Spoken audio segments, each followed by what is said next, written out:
विद्यार्थियों, बगड़िया बाल Vidya Niketan online class में आपका स्वागत है। आज हम पढ़ रहे हैं कक्षा 8 बसंत, पाठ 2 लाख की चूड़ियाँ। कामतानाथ द्वारा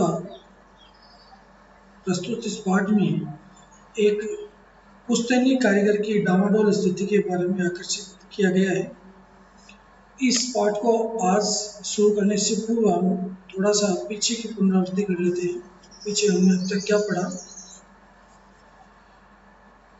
लेखक बताना चाहता है कि जो बदलू नामक व्यक्ति है वह लाख की चूड़ियाँ बनाने का एक मशहूर कारीगर है, किंतु कांच की चूड़ियाँ का चलन बढ़ जाने से उसका व्यवसाय बंद हो गया और मशीनीकरण ने उसके पुश्तैनी उद्योग धंधों को नष्ट कर दिया, अपितु देश में बेरोजगारी भी बढ़ा दी।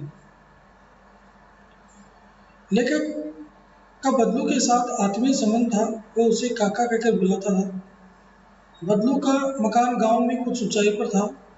उसके घर में एक नीम का वृक्ष था। बदलू उसी पेड़ के नीचे बैठकर अपना काम किया करता था और पास में ही लाख पिघलने की भट्टी वो रखा करता था और उसकी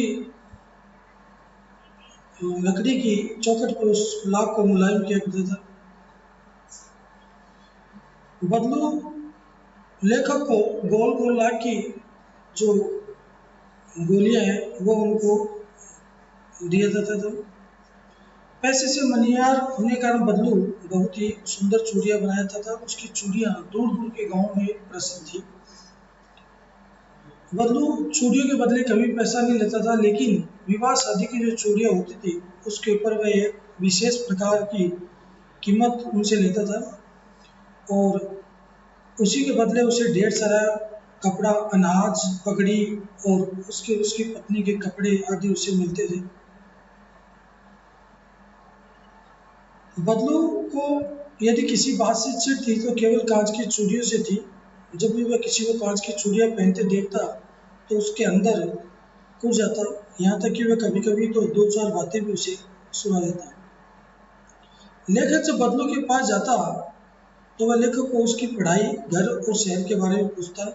जब लेखक उससे कहता कि शहर में तो स्त्रियां कांच की चूड़ियां पहनती है, तो उत्तर देता कि स्त्रियां पुरुषों की कलाई पकड़ कर भी चलती है। बदलू की दृष्टि में उसकी कलाई इतनी कमजोर होती है कि लाख की चूड़ियां पहनने के हाथ में वो जा सकती है। बदलू लेखक को खाने के लिए आम और पीने के लिए दूध दिया करता था। लेकिन वैसे तो अपनी गर्मी की छुट्टी अधिकतर मामा के यहाँ बिताया करता था, किंतु उसके पिता का तबादला बहुत दूर हो जाने के कारण वह 8-10 वर्ष तक मामा के घर नहीं आया, इसलिए बदलू का उससे संपर्क नहीं हुआ। 8-10 वर्ष बाद जब वह अपने मामा के घर गया तो उसकी लाख की गोलियों के प्रति रुचि तो समाप्त हो गई, लेकिन बदलू की याद अभी भी लेखक के मन में थी।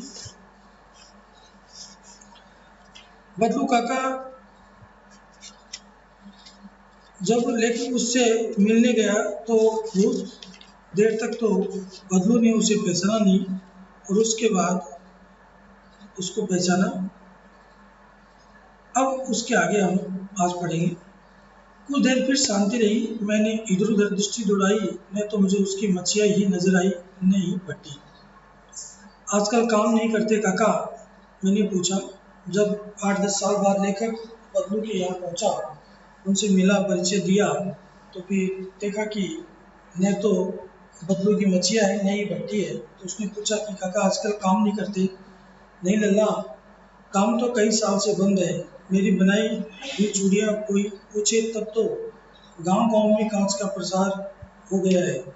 वह कुछ देर चुप रहा, फिर बोला, मशीन युग है ना ये लल्ला। आजकल सब काम मशीन से होता है। खेत भी मशीन से जोते जाते हैं और फिर तो सुंदरता कांच की चूड़ियों में होती है, लाख में कहाँ संभव है। लेकिन कांच बड़ा खतरनाक होता है, बड़ी जल्दी टूट जाता है।